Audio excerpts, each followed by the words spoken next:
नमस्कार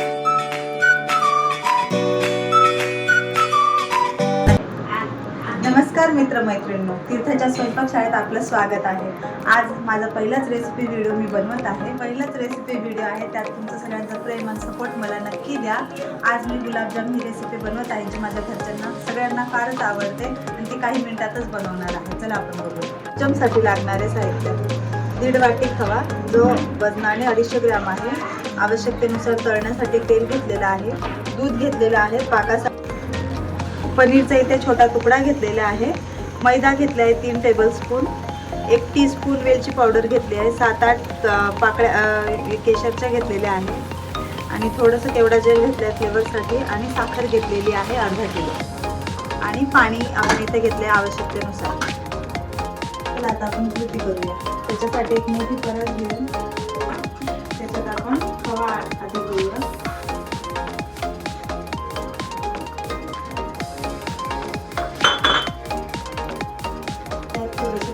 टाकून त्याच्यामुळे गुलाबजाममध्ये जाळी जाईल।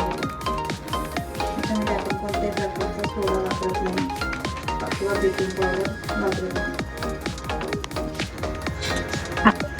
आता इथे आपलं पनीर किसून झालेलं आहे, त्यात आपण थोडासा मैदा टाकू। मैदा आवश्यकतेनुसार आपल्याला टाकायचा आहे। आपलं खवा किती पातळ आहे किंवा घट्ट आहे त्याच्यानुसार मैदा घ्या। जास्त पातळ असेल तर खवा थोडा जास्त लागतो। खवा जर पातळ असेल तर तुम्ही वाढवा, घट्ट असेल तर मैदा खूप कमी लागतो। जास्त मैदा टाकला तर मध्ये गुठळी तयार होते। आणि घ्यायचं जेवढं चांगलं मळले जाईल तेवढे गुलाबजाम खुसखुशीत होतील आणि पाक आतमध्ये शिरेल।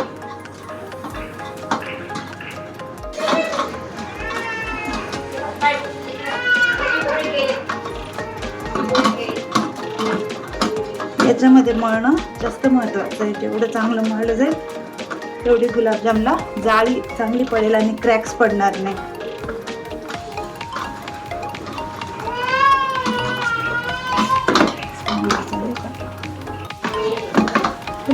असं मी 5 ते 6 मिनिटं चांगलं मळून घेतलेलं आहे। मळताना शक्यतो ताट किंवा परातच घ्यावी मोठं, म्हणजे व्यवस्थित मळलं जातं। पीठ तयार झाले कशावरून ओळखायचं? जेव्हा आपण पिठाचा छोटा गोळा घेतो आणि त्याला क्रॅक पडत नाही, तर गोळा घेताना तो असा गोळा घेतल्यावर तो दाबून पाहायचा। आजूबाजूने क्रॅक पडतात म्हणजे अजून हा मळायचा अजून बाकी आहे। आपण याला अजून 5 ते 10 मिनिटं अजून मळून घेऊ। आपण हे जवळपास 10 ते 12 मिनिटं व्यवस्थित मळून घेतो। जेव्हा आपण याचा गोळा घेतो तो हातावर एकदा व्यवस्थित असा मळून घ्यायचा आणि मग गोल करून तो दाबून पाहायचा। त्याला क्रॅक्स पडले नाही हे बघायचं, म्हणजे हा गुलाबजामसाठी रेडी झाला। आता गोळे बनवताना सगळे एकाच वेळेस नाही बनवायचे। एकाच वेळेस बनवले तर ते ड्राय होऊन जातात। ते काय करायचे, अर्धे बनवायचे आणि अर्ध्या याच्यावर ओला कापड आहे तो झाकून ठेवायचा, म्हणजे त्याच्यात मॉइश्चर राहतं आणि ते हे नाही होत। आणि त्याचबरोबर एका साईडला तेल तापत ठेवायचं। इथे आपण तेल तापत ठेवलं आहे। तेल हे एकदम हाय फ्लेमवर नाही तापवायचे, एकदम मीडियम फ्लेमवर तापायचं। जास्त फ्लेमवर जर तापवलं तर ते जळून जातात किंवा चिटकतात। शक्यतो लोखंडाच्या कढईत तापवावे, ज्याने ते नॉनस्टिकचेच काम करते। लोखंडाची कढई जी असते त्यांच्याने तळाला गुलाबजाम चिटकत नाही, ते वरच्यावर व्यवस्थित तरंगतात। गोळे आपल्या साईज म्हणजे आवडीनुसार किंवा जसे आपल्याला आकार पाहिजे तसे बनवून घ्यायचे। मी इथे लहान साईज बनवते।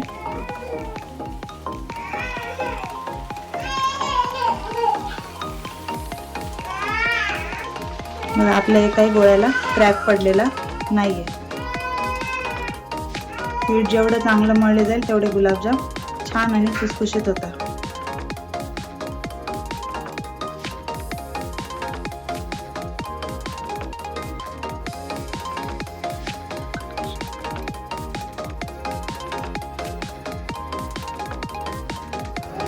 पीठ मळून झाल्यावर आधी एका साईडला पाक तयार करायला ठेवायचा। त्यासाठी आपण एका पातेल्यात साखर घेतली. शक्यतो पातेलं हे मोठं घ्यायचं म्हणजे गुलाबजाम व्यवस्थित त्याच्यामध्ये बुडले जातात. आता जेवढी साखर घेतली त्याचं 1.5 पट आपल्याला पाणी घ्यायचं. पाक हा आपल्याला एकतारी करायचा नाही, फक्त चिकट होईपर्यंत करायचा आहे.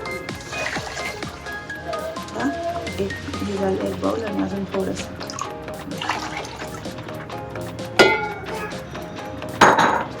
गॅस चालू करून द्या आणि साखर चिकटू नाही त्याच्यासाठी सारखं ते ढवळत राहा.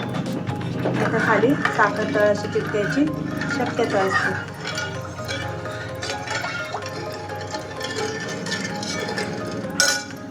आता इथे आपले सगळे बॉल्स तयार झालेले आहेत. आता आपण याच्यावर ओला रुमाल झाकू जेणेकरून त्याच्यात मॉइश्चर राहील, कोरडे पडणार नाही, म्हणजे त्याच्यावर क्रॅक्स येणार नाही. इथं आपली साखरसुद्धा वितळलेली आहे. आता हा पाक झाला आहे की नाही हा कसा ओळखायचा?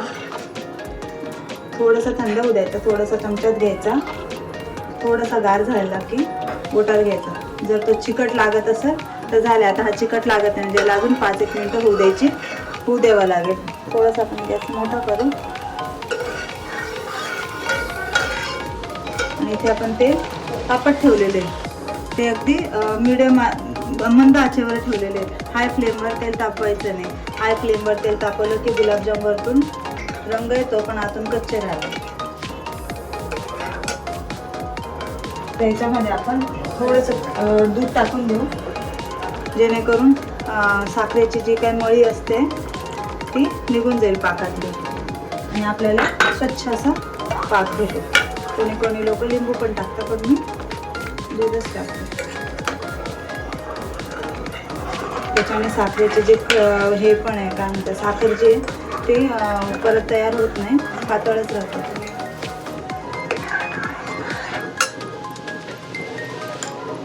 याच्यावर जो वरती फेस येईल तो आपण थोडा थोडा काढून टाकायचं म्हणजे ती जी घाण असते ना ती निघून जाते.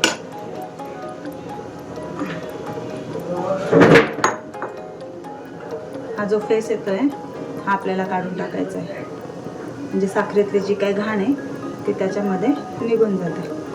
शक्यतो मोठ्याच गॅसवर उकळायचं म्हणजे ते पटकन निघून जातं.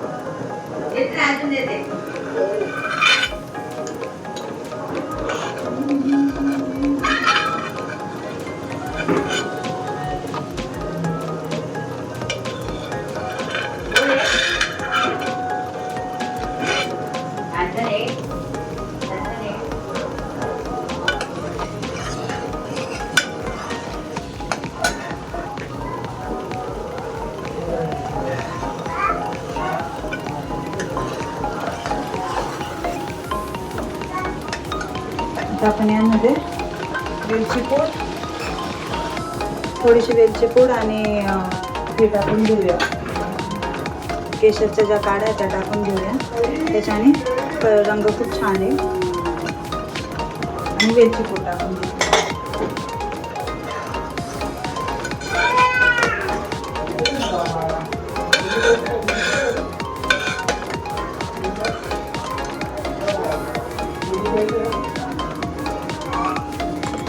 बोला. आता हा पाक तयार झाला आहे की नाही आपण बघून घेऊ. थोडंसं 5 चमचा घेऊन थोडासा थंड होऊ. गरम गरम घेतला तर तो चिकट लागत नाही, थोडा थंड झाल्यावर चिकट लागतो. बोटावर घ्यायचं आहे. हाताला जर चिकट लागत असेल तर चिकट लागतं तर आपण म्हणजे हा पाक रेडी झालेला आहे गुलाबजामसाठी. हा आपण गॅस बंद करून घेऊ आणि एका साईडला गुलाबजाम तळायचे. तेल तापलं आहे की नाही व्यवस्थित ते बघून घेऊ. त्याच्यासाठी मी एक छोटा टाकून घेतलेला आहे गोळा. तेल आपलं गुलाबजामसाठी परफेक्ट झालेलं आहे, तापले गेलेले आहे.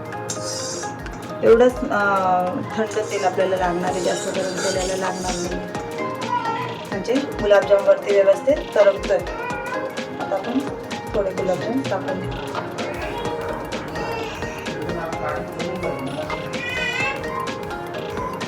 एकाच वेळेस जास्त टाकू नये का, नाही तर मग बाकीचं तेल जास्तच थंड होऊन जाईल. आणि शक्यतो गुलाबजामला हलवायचं नाही, म्हणजे चमच्याने हलवायचं नाही जोपर्यंत ते वरती तरंगत नाही. शक्यतो तेल असं गोल गोल फिरवायचं, ते गुलाबजाम असे तेलात नाचलं पाहिजे.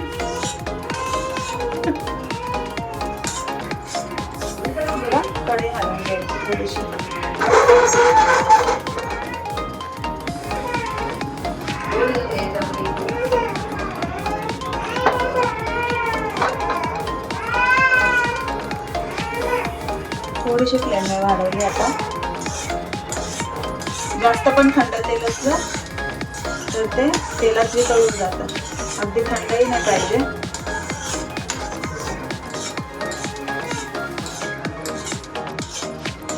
गुलाबजाम तळायला थोडंसं पेशन्स ठेवावं लागतं.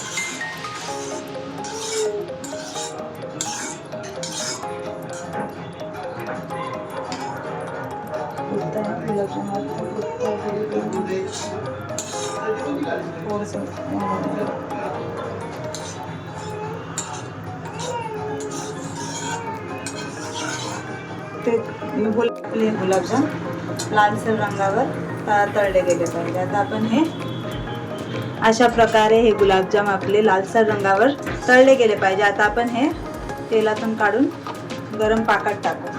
शक्यतो गुलाबजाम गरम पाकातच टाकायचे, थंड पाकात टाकायचे नाही तर पाक शोषला जात नाही. आता बाकीचे गुलाबजाम आपण तळून घेऊ. अशा प्रकारे आपले गुलाबजाम तयार झाले. आता आपण हे घरच्यांना खाऊ घालू.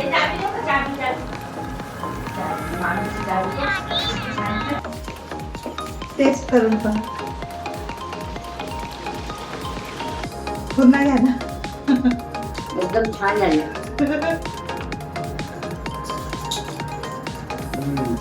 मस्त. थँक्यू. टिटू टिटू छान छान छान छान छान छान छान छान छान छान